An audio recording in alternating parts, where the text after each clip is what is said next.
The clock shows 3 seconds. There is time for the Russians to go to their big man, Alexander Belov. They're going to try. Alexander Belov between two American defenders. I would say it was a slight confusion and misunderstanding. When Dr. Jones died, I sent 2 people to tap the earth to make sure he was in there. So we lived with this one a long time.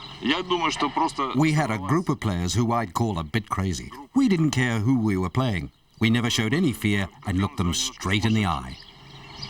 And it was the most incredible thing I'd ever seen and experienced in a basketball game. And, you know, to this day, I can't believe it. In 1972, after an unbeaten streak of 63 games, the United States lost its first game in Olympic competition to its ideological rival, the Soviet Union, amid an uproar of controversy. The American players voted to refuse their silver medals. They believed they'd been cheated. But the full story began long before those fateful 3 seconds of controversy.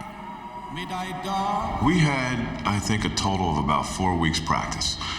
Which, when you look back at it, and after my international experience, it's amazing that we even believed that we should win against some of these teams after being together for only 4 weeks.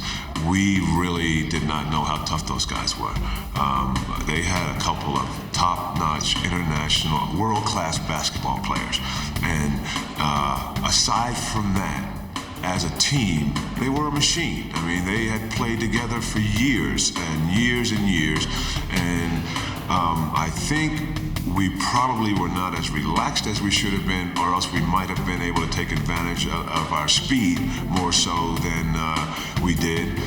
But as a result, we were in a kind of a controlled type game where execution was vital. And for the first half, at least, they executed to perfection their game plan, and we struggled with ours.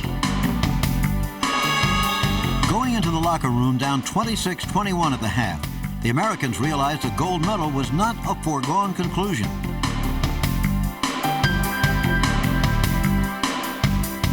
With their backs against the wall, they began to stage a comeback. It came more out of desperation and our own undying spirit. You know, I don't know if it was youth or an American spirit or whatever it was, but at some point during that game, we realized that if we didn't pick it up, we were going to get beat. We just kept looking at each other with like bewilderment on our faces, like, you know, when are we going to get going? When are we going to start playing? And at somewhere around the middle of the second half, after being behind the whole first half, we started picking it up and running, and we pressed them, and we created turnover after turnover after turnover, which resulted in fast break baskets, and we saw the scared look on their face, which kind of fueled our desire even more, and we just kept pushing, trying to win that game. I think in that last minute we weren't so much afraid of losing, but of actually winning. That's why we lost our lead. And it all came down to the last minute of play where we were behind one and we created another turnover, and we started off in transition towards our basket with the time running down. 4 seconds. Doug Collins goes into the basket support. Doug Collins going up with number 6, Secondelidis. So much attention has been focused on the American sense of outrage about this game that the Soviet point of view has rarely been considered. Basically, it was a tragedy for me. The long path that I had taken to that victory, as a person, as a sportsman, was almost all over, taken away in one split second. One bad pass by Alexander Belov, intercepted by Collins, who got 2 foul shots. Talk about grace under pressure. Whatever Doug Collins might do with the rest of his career, he earned the enduring respect of his countrymen when, with national pride at stake, the confident 19-year-old towed the line. He was the 3rd leading scorer in the nation. This place goes insane. He was never going to miss those free throws. We never saw the official indicate that foul, but Doug Collins has perhaps won the game. 2 seconds. But then a sequence of events began which has shrouded the basketball world in confusion and controversy, intense passions and debate for more than 20 years. Our Russian official and Hank Iba were yelling at each other, and Bedlam has taken over here at the basketball hall. The United States leads... To the best of my knowledge, Vladimir Kondrashin, the Soviet coach, called a timeout, and evidently the buzzer did not work. At that time, you called timeout by a tag, which was a light that went to the scorer's table. Many viewers fail to understand that at that time in international competition, the coach and not the players called the timeout. As subsequent material will reveal, it's the legitimacy of this timeout which is the only genuine area of controversy. Though mistakes and misconceptions were to follow, a dispassionate perspective 20 years after the fact will show that confusion ruled the day.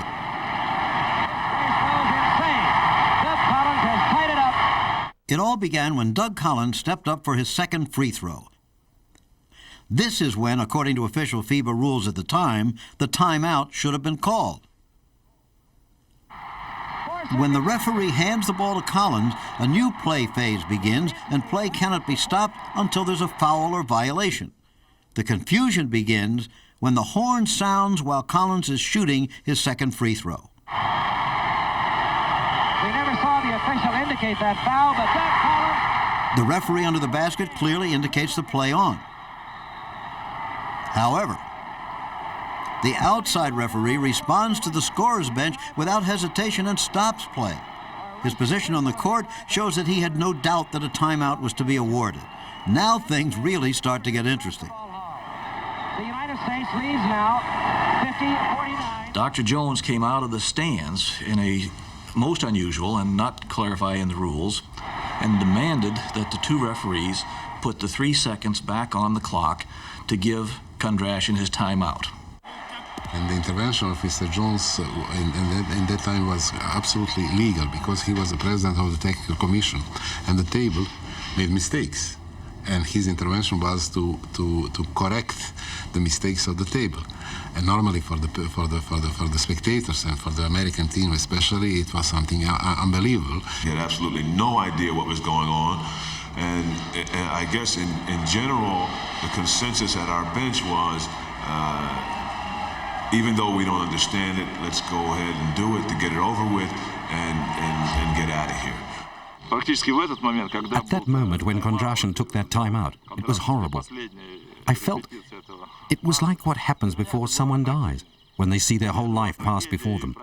All the work we'd put in, all that training, all the sacrifices, it all flashed before me. I felt as if all hope was lost and that our lives had come crashing down.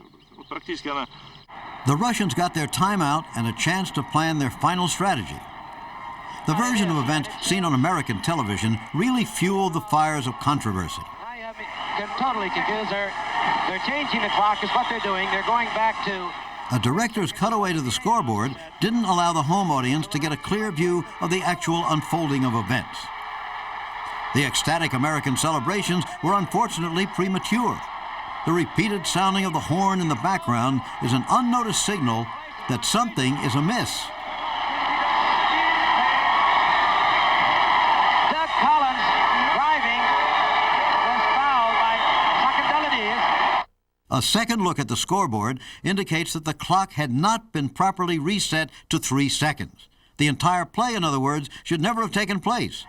In the excitement of the moment, the referee placed the ball at the disposal of the Soviets too soon. So we'll have to speculate that it's all over. A second look will show that the scorer's bench tried to stop the play. It's interesting to ponder how the history of basketball might have been changed if their efforts had been noticed. The premature sounding of the horn, even before the ball is received inbounds,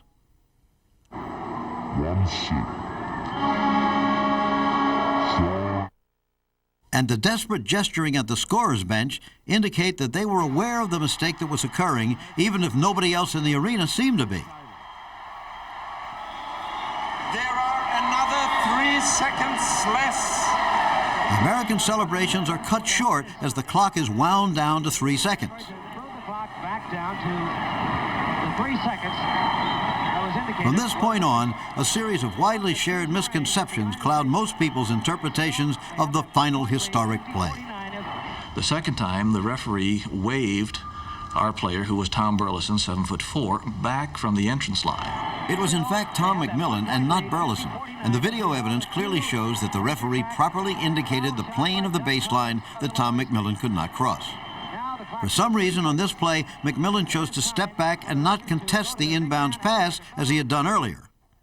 Deshko had, by normal standards, 3 violations on the play. Stepped over the line. For the Russians to go to their big man, Alexander Belov. As can be seen, Adeshko's foot is close but does not touch the baseline. His right foot crosses the line only after he's released the ball. The 3-second count goes on immediately upon the referee handing the ball to the throw-in person. In question here is the 3 seconds in the key rule. They're going to try. Not only would the 3-second count have to be extremely quick, but from the momentum of the bodies, it appears that Belov started well outside the key. Ivan Deshko threw the ball to Alexander Belov, who charged at least one of our 2 players, Kevin Joyce. Clearly, Kevin Joyce passes behind Belov.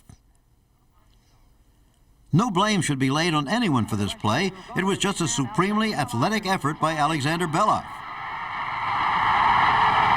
Alexander Belov. Just 4 years later, this Soviet hero was to die mysteriously in a Soviet prison after being detained for smuggling blue jeans into his country. Like I said, I think it showed the other teams, other countries, that you could beat the Americans. Everyone thought it was impossible to win. They had this aura of invincibility. Sure, it was hard playing against them, but if you got a few crazy guys, like I said before, then anything's possible. Complete American dominance had ended, but what may have stung national pride in the U.S. was good for basketball throughout the rest of the world. America's leading role was never in doubt, but the chance to honestly challenge the best has inspired the development of a truly international basketball competition. The time has now probably come to put the beast of Munich to rest. America was not cheated. Perhaps the moment is approaching when those silver medals can finally be accepted. We had never lost a game up until that point. Of course, those 12 guys still didn't feel like we hadn't lost a game. But, you know, if you look at it realistically and you look at it in retrospect, I think it was kind of a wake-up call, letting us know that, hey, there's some other teams out there.